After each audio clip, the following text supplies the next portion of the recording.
Do'stlar, hozir 5 ta bola tanlaymiz. O'zligini Qoraqalpoqcha milliy kiyimini kiyib kelishadi, vaqt beramiz va Mahmudga 2 qator bo'lib turib, shu odamlar 5 kishi podium bo'lib o'tadi. Va qarshilardan kim chiroyli kiyim kiygan aniqlab va ularga 1 million so'm pul beramiz. Ketdi.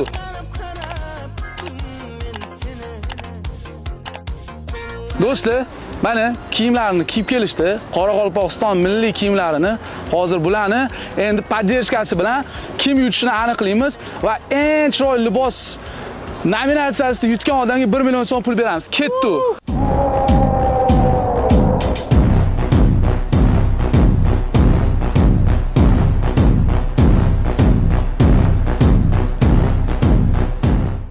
Tak, endi mana 6 ta odam bo'ldi. Bu qizcha 100% pul yutib oldi. Nominatsiyada eng kichkinamiz va shunchalik chiroyli kiyim kiyibdilar, gap yo'q. Birinchi ishtirokchimiz Ambrata. Ikkinchisi tak. Uchinchi biladan. Ko'p oldi. Beshinchisi. Mana oltinchisi. Voy. Hamma yigitlar uylarına borib keldi, Men uyga bormadim. Tan olmam. Biroq bu yoqda Instagramda ko'rdim. Rostini aytayın, ko'limdagi gap Qoraqalpoqning milliyligini ko'rsin degan ma'noda kiyimni kiyib uydan ketganda rosa.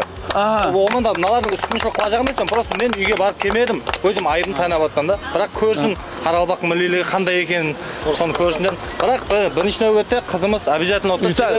Gap yo'q. Ma'lum, gap yo'q. Mana qilamiz. Lutdilar-yu, eng kichkinamiz-yu. Mamnun qilaylik, sizlardan hammalardan ruxsat olib, shu kichkina qizcha tanlasin deymiz. Bo'ladi, mana 5 ta boladan. Qani, keling. Qani? Bratammi? Menga chiroyli ko'ryaptilar-da, shunga aytayapman. Shu aka berib qo'ydim 1 million. Yutdi.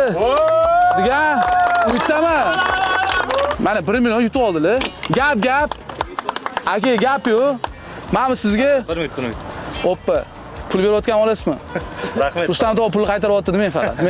Rahmat. Aka, mana sizga addushi. Mamasi. Mana kichkina qizcha sizga 1 million pul olib keldi. Charchamang. Yaxshi qo'ydi. Rahmat sizga ham. Charchamang, katta qiz bo'ling. 5. Charchamang, katta qiz bo'ling. Rahmat sizga. Rahmat!